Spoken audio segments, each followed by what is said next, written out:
Buenas noches, hermanos. Damos gracias al Señor que nos permite continuar hoy el estudio de su palabra. Estamos estudiando el libro de Números. El lunes pasado, el 15, nuestra amada hermana anciana Marta compartió el capítulo 19, la purificación de los impuros. Hoy continuamos con el capítulo 20 del libro de Números, también un capítulo muy especial.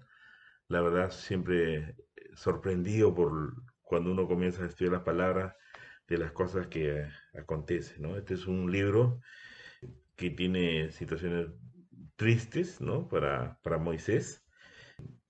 Algunos estudiosos le dicen como el hermano de duelo, ¿no? O sea, o de luto por lo que acontece, ¿no? Entonces, el capítulo 20 se inicia y acaba con una muerte en la familia. En el transcurso de 4 meses, Moisés pierde primero a su hermana mayor, María, y después a su hermano, ¿no? Por desgracia, desde que salieron de Egipto, tanto María como Aarón habían sido protagonistas de acontecimientos descarrozanados, ¿no? Y la escritura no oculta su alarmante deslealtad, pero sin embargo, a pesar de sus errores, habían sido sus compañeros de por vida, además de constituir dedicados lazos familiares. Por supuesto, al principio de la vida de Moisés, todos sabemos que María había sido una hermana protectora y más tarde Aarón había supuesto un firme apoyo para su hermano. Y perder de repente su ayuda en una etapa tan crucial del viaje a la tierra prometida debió ser muy duro para Moisés. Entonces, con ese preámbulo, vamos a comenzar a estudiar este capítulo y como dices, ¿no? Algunos estudiosos dicen que el luto del hermano por la pérdida de sus hermanos, tanto la mayor como el hermano Aarón, ¿no? María y Aarón. Este capítulo se divide en dos partes básicamente. Tiene 29 versículos.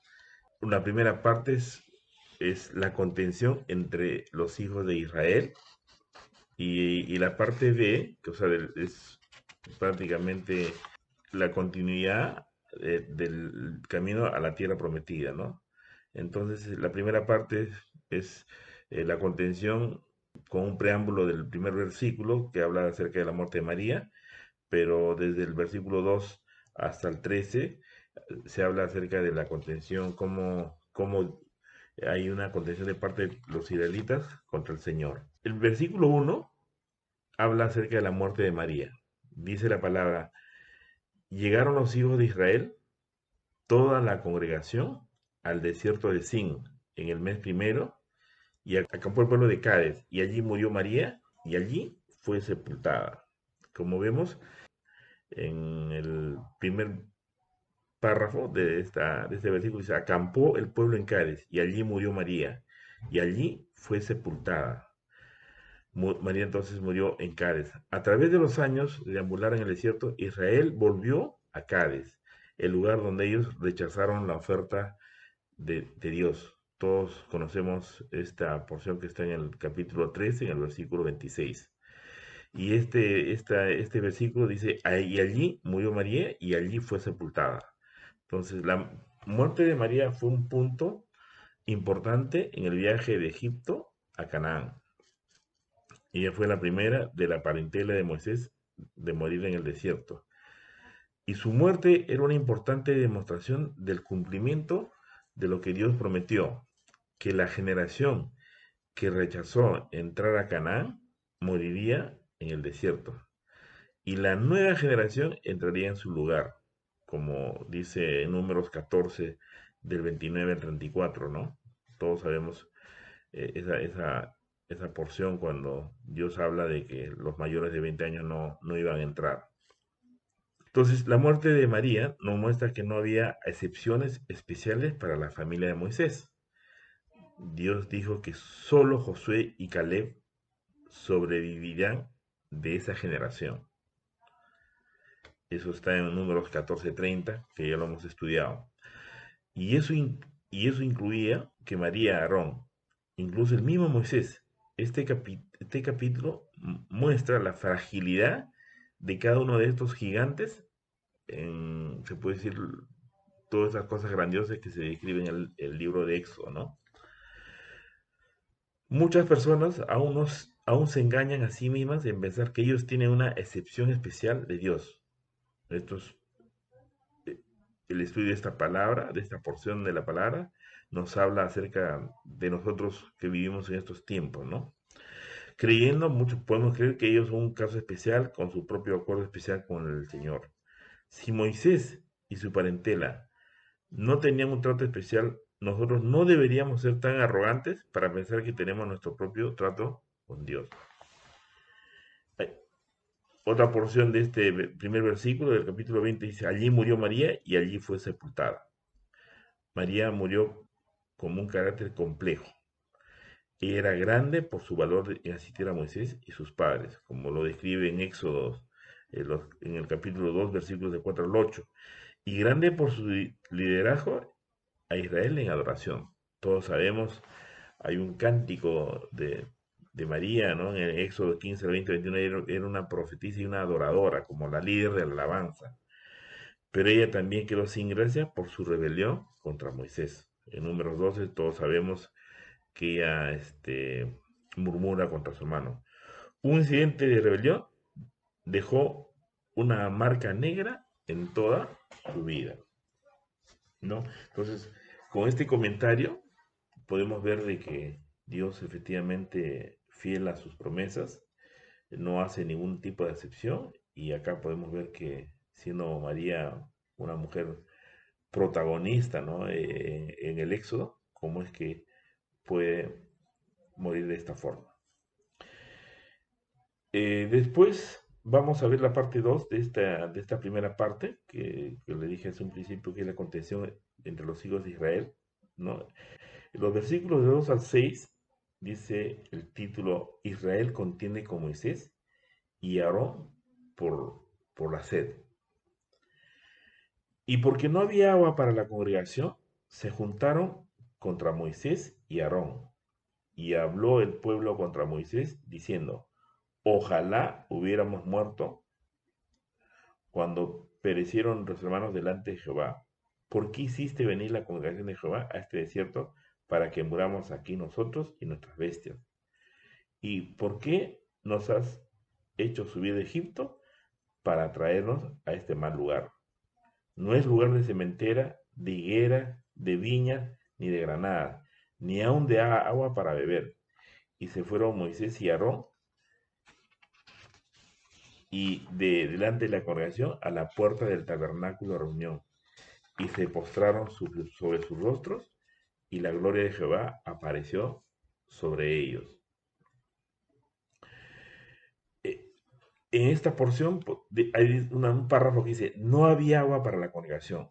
La necesidad era real, pero la respuesta de Israel estaba llena de incredulidad y mala actitud, que siempre van juntos. Cuando encuentras una mala actitud, también vas a encontrar una falta de simple confianza en el Señor. Otra porción de esta parte que hemos leído dice, ojalá hubiéramos muerto cuando perecieron nuestros hermanos delante de Jehová. Esta contención los lleva a declaraciones escandalosas, palabras escasas de confianza en Dios. Por eso la antigua generación de incrédulos estaba casi muerta y ahora la nueva generación comenzó a actuar como la generación incrédula. Ellos abiertamente dudaron de la promesa de Dios, que los guiaría dentro de la tierra de la promesa. Otra porción, otro dice, ¿por qué hiciste venir la congregación de Jehová a este desierto para que muramos aquí nosotros y nuestras bestias? Nuevamente, esto es fuerte. Su contención los llevó a acusaciones escandalosas. La nueva generación acusaba a Moisés justo como la generación de incrédulos hizo. Otra porción dice, no es lugar de cementera, de higuera, de viñas ni de granada, pese a que ellos habían sido testigos cuando regresaron los testigos de la exploración de la tierra prometida, dice, ¿no? Sus condiciones los llevaron a una visión distorsionada. Por supuesto, el desierto no era una tierra fructífera, pero ellos nunca llegarían a la tierra de ricos frutos hasta que ellos pasaran a través del desierto confiando en Dios. Y termina esta porción con una actitud de Moisés y Aarón. Se postraron sobre sus rostros. Ellos entendieron que tan serio era esto. Con esta actitud contenciosa, la nueva generación sería igual de incrédula, desconfiada en Dios, como lo fue la vieja generación. Y ellos de igual manera perecería en el desierto. Ahora vamos a leer los versículos 7 y 8, ¿no? Dios ordena a Moisés para que haya provisión de agua para Israel. Dice la palabra. Y habló Jehová a Moisés diciendo, toma la vara y reúne la congregación, tú y Aarón tu hermano, y hablad a la peña a la vista de ellos, y ella dará su agua, y le sacarás agua de las peñas, y darás de beber a la congregación y a sus bestias.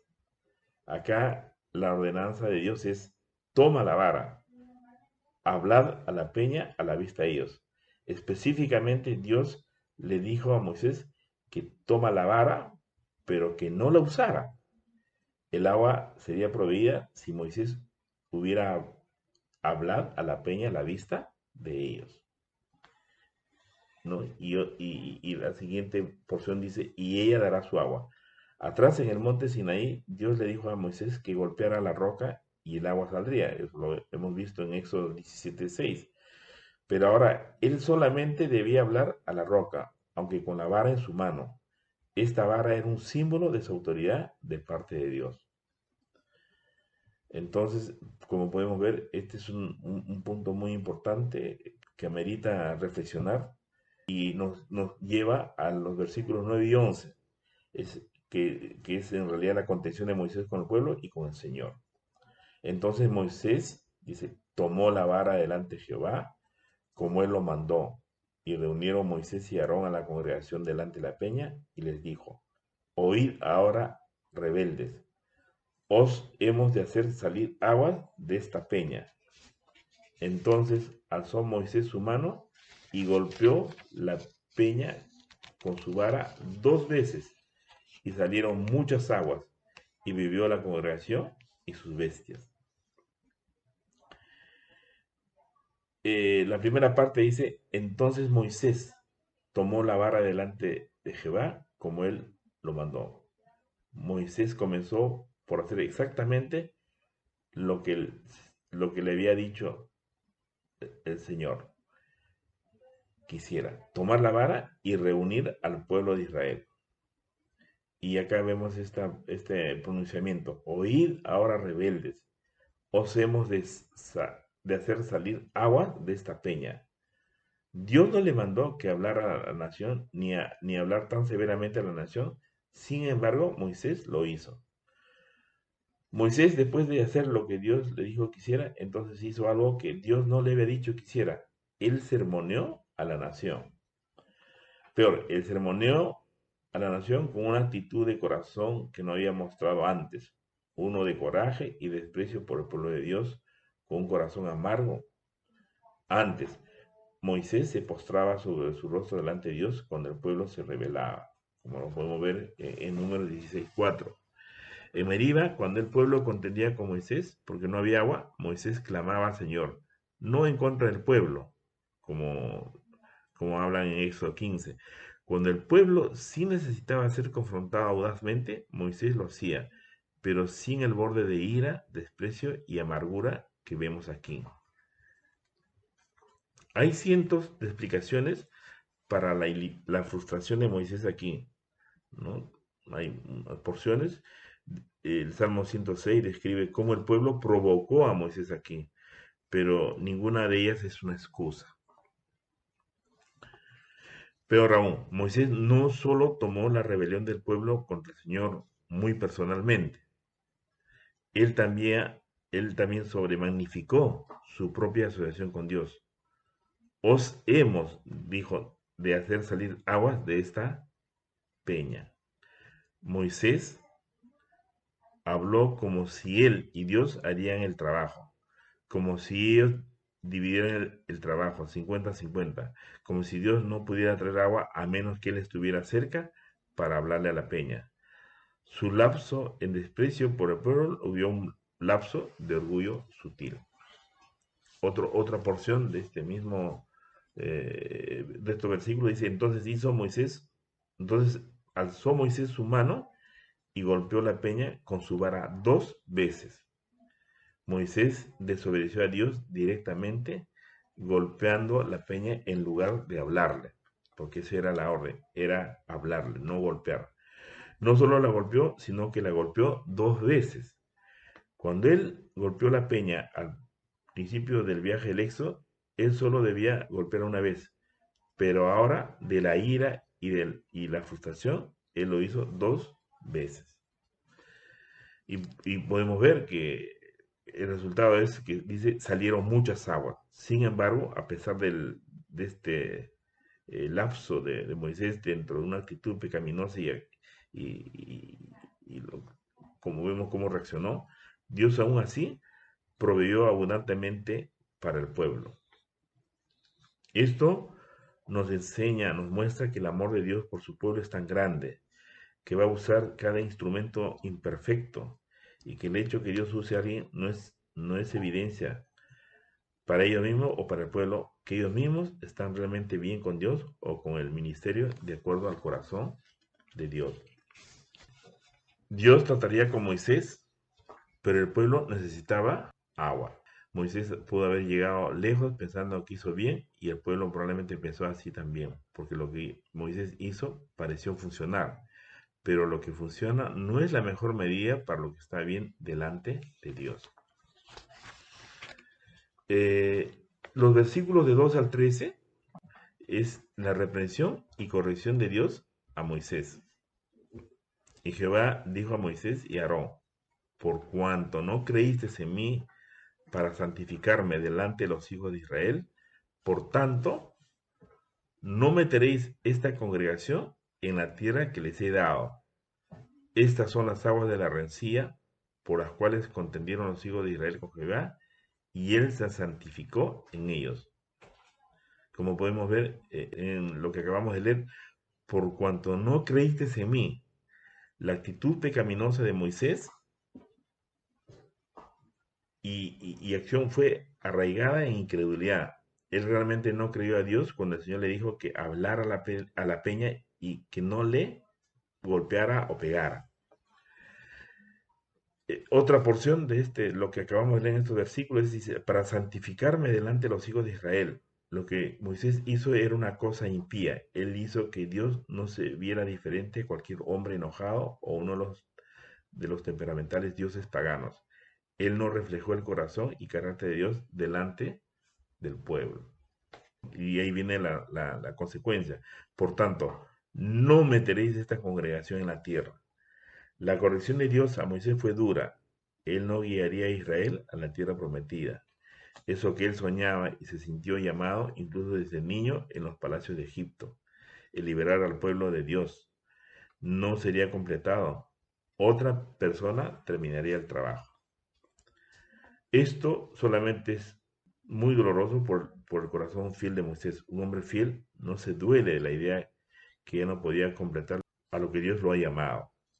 Quizás pudimos haber pensado, Israel pudo haber pensado y Moisés pudo haber pensado que él estaba exento del decreto que toda la congregación que era mayor cuando el éxodo comenzó perecería en el desierto. Después de todo, Moisés era Moisés, pero Moisés tan grande como el líder que era, seguía siendo un hombre sujeto a Dios y a la ley de Dios. Y otra consecuencia dice de que el Señor en esta porción es, no meteréis esta congregación en la tierra que les he dado. Esto pareciera ser un excesivamente duro castigo para Moisés. Parecía que con solo un resbalón, ahora él tiene que morir cerca de la tierra prometida. Pero Moisés estaba siendo juzgado por un estándar más estricto, por su posición de liderazgo con la nación y porque él tenía una singular, estrecha relación con Dios. Es correcto para maestros y líderes el ser juzgados por un estándar más estricto. Nosotros tenemos en Santiago 3.1, dice, hermanos míos, no os hagáis maestros muchos de vosotros, sabiendo que recibiremos mayor condenación. Aunque es injusto sostener a maestros y líderes a un estándar perfecto, es verdad que la conducta del pueblo era peor que la de Moisés, pero es irrelevante. Lo peor de todo, Moisés borró una hermosa imagen del trabajo redentor de Jesús a través de la peña, la cual proveyó agua en el desierto. En el Nuevo Testamento, claro está que esta provisión de agua es una dádiva de vida de la peña, era una imagen de Jesús, como dice en 1 Corintios 10.4. Jesús, siendo golpeado una vez, proveyó vida para todo aquel que tomara de él, como dice Juan 7:37. Pero era innecesario e injusto que Jesús fuera golpeado de nuevo, y mucho menos de nuevo 2 veces, porque el Hijo de Dios solo necesitaba sufrir una vez, como se habla en Hebreos 10. Jesús ahora puede venir con palabras de fe, como se habla en Romanos, como Moisés debió solo haber usado palabras de fe para traer agua que da vida a la nación de Israel. Moisés arruinó esta imagen del trabajo de Jesús que Dios intentaba. Y finalmente en esta parte, y él se santificó en ellos. Al final de todo, Dios era visto como santo entre los hijos de Israel. Moisés no santificó a Dios en este incidente, pero Dios se santificó a sí mismo a través de la corrección a Moisés. Dios recibirá su gloria, Dios será santificado, pero eso vendrá por medio de nuestra obediencia o nuestra corrección. La parte segunda de este capítulo 20 es, nuevamente empieza el camino a la tierra prometida, ¿no? Esto lo vamos a ver desde el del versículo 14 al 17. Envió entonces Moisés embajadores al rey de Edom desde Cádiz, diciendo, así dice Israel tu hermano, tú has sabido todo el trabajo que nos ha venido, como nuestros padres descendieron a Egipto y estuvimos en Egipto largo tiempo, y los egipcios nos maltrataron y a nuestros padres, y clamamos a Jehová, el cual oyó nuestra voz y envió un ángel y nos sacó de Egipto. Y he aquí estamos en Cádiz, ciudad cercana a tus fronteras. Te rogamos que pasemos por tu tierra. No pasaremos por labranza ni por viña, ni beberemos agua de pozos. Por el camino real iremos, sin apartarnos a diestra ni a siniestra, hasta que hayamos pasado tu territorio. Y en esta porción vamos a hacer el comentario del primer párrafo. Dice, envió Moisés embajadores al rey de Edom desde Cádiz. Israel estaba en Cádiz y ellos querían ir a través de la tierra de Edom, poniéndolos más cerca de la tierra prometida, de lo que nunca antes habían estado, más allá de donde fallaron de entrar por la incredulidad. Esto era la quinta etapa del éxodo. Nos recordemos que el primero es de Egipto al monte Sinaí. El segundo es morar en el monte Sinaí. El tercero, el primer acercamiento a la tierra prometida, empezando en el monte Sinaí, pero siendo abortados en Cádiz con el rechazo de entrar a la tierra prometida en fe. El cuarto, los 38 años de ambular en el desierto hasta que la generación de incrédulos hubiera muerto. Y ahora tenían la quinta oportunidad. Ahora, quinto, y el segundo y final acercamiento a la tierra prometida, como habla en esta porción de los versículos del 14 al 17. Y acá empieza con una descripción.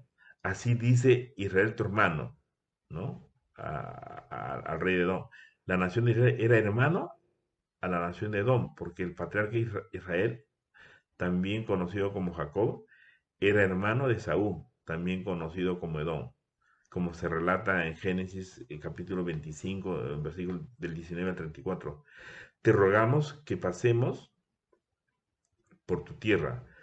Todo lo que Moisés pedía a favor de Israel era el permiso de pasar por el medio. Ellos no esperaban provisión de los edomitas, porque ellos confiaban en Dios que proveería todas sus necesidades. Y mira el rechazo de los edomitas, en los versículos 18 al 21. Edom le respondió, no pasarás por mi país, de otra manera saldré contra ti armado. Y los hijos de Israel dijeron, por el camino principal iremos, y si bebiéremos tus aguas, yo y mis ganados, daré el precio de ellos. Déjame solamente pasar a pie, nada más. Pero él respondió, no pasarás. Y salió Edom contra él con mucho pueblo y mano fuerte. No quiso pues Edom dejar pasar a Israel por su territorio y se desvió Israel de él. Entonces, esta porción dice, no pasarás por mi país de otra manera, saldré contra ti armada. Esta era una negación innecesaria. No le hubiera costado nada a Edom y sería un genuino gesto de buena voluntad. Pero los edomitas, quizá por sospecha o miedo, se negaron. Se debió ir de él. Esta negación hizo el viaje de los hijos de Israel mucho más desalentador y peligroso. Pero parece que no hay registro de Dios castigando a Edom por este pecado. De hecho, Israel seguía ordenado de tratar al edomita como hermano. Dios aquí le muestra a Israel cómo dejarle al Señor el juicio de aquellos que te hieren y cómo amar a aquellos que han actuado como enemigos en tu contra, incluso si son hermanos.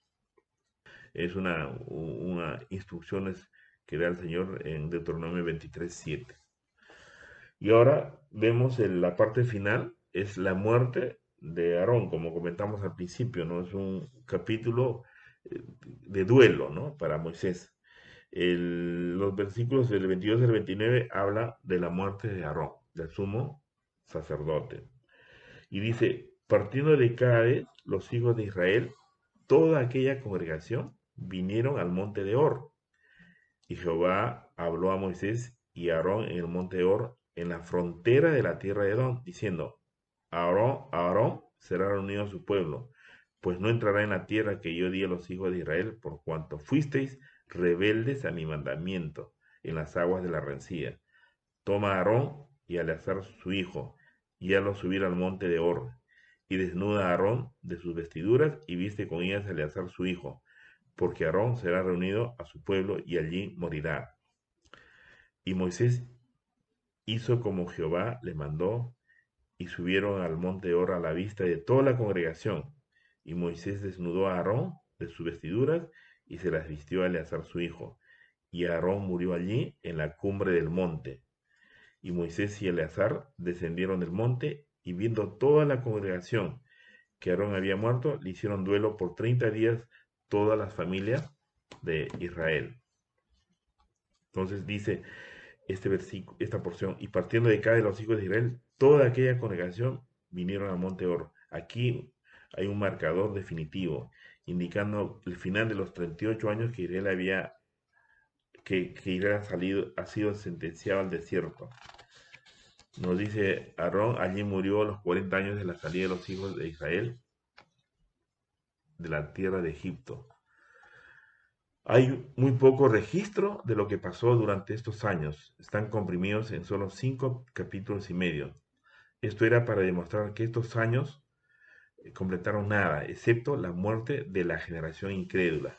Esto solo fueron años de sobrevivir en el desierto, años malgastados, esperando por el viejo hombre que muriera.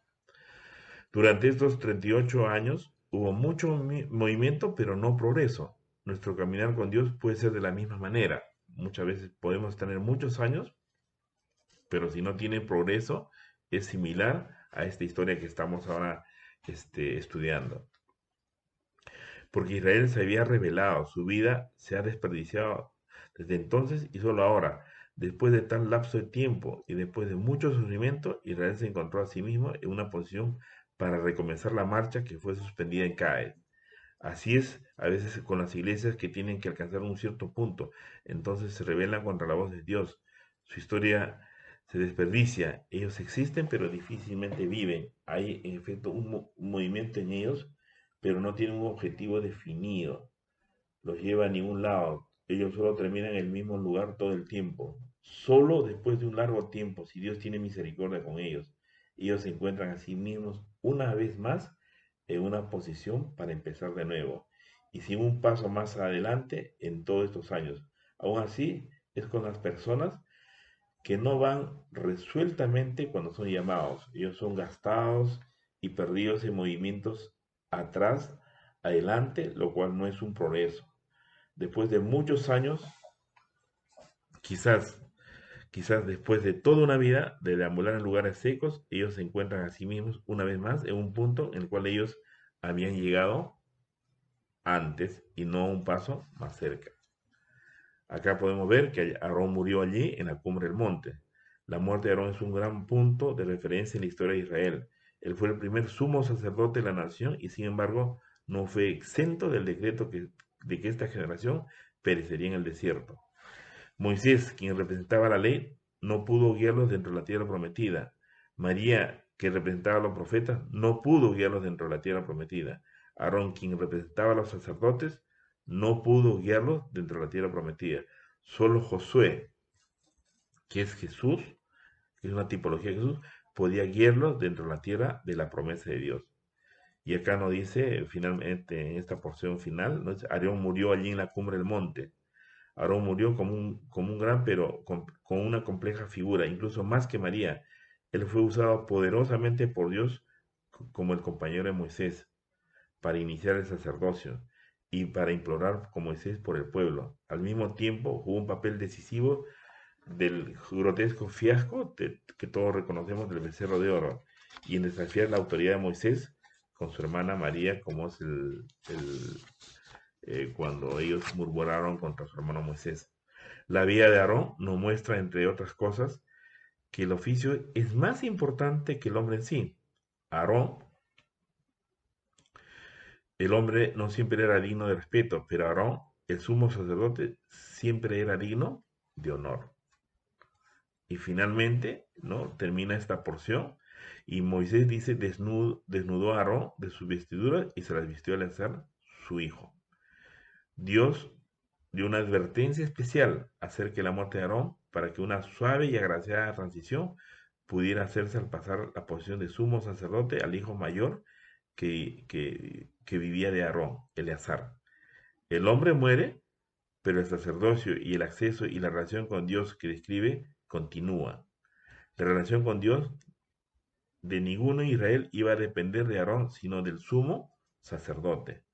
Quien sea que fuere, Dios ha asegurado que siempre habrá un sumo sacerdote para nosotros, al cual, como dice, en realidad nosotros todos sabemos que es Jesús, ¿no? Y nosotros necesitamos no depender en ningún hombre para nuestra relación con Dios. Amados hermanos, como podemos ver, un capítulo un poquito complicado porque se inicia con una muerte y podemos ver acá con otra muerte. Pero acá podemos ver que el Señor en su misericordia nos hace entender que en verdad todo apunta al gran sumo sacerdote que viene a ser nuestro Señor Jesucristo, ¿no? O sea, Él es el que va a continuar y es hoy día para nosotros nuestro sumo sacerdote. Así que con este comentario final terminamos este capítulo un poco triste, pero en verdad nos lleva para reflexionar que lo que Dios dice en su palabra, todo se va a cumplir.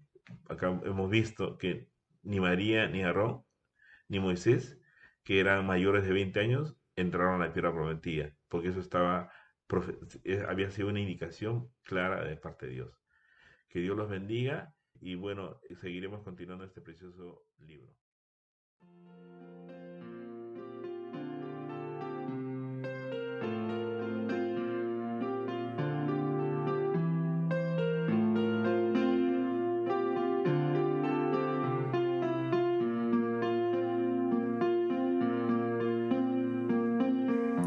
Enséñame tu camino, Señor, y andaré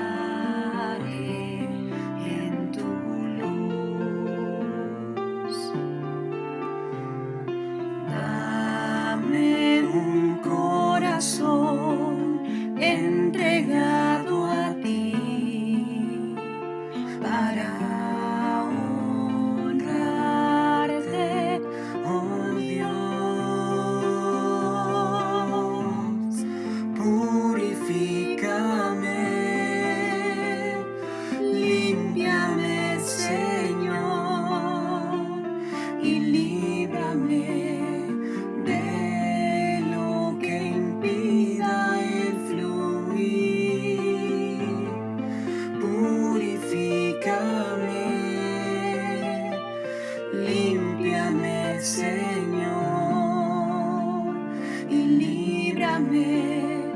de lo que impida el fluir de tu amor.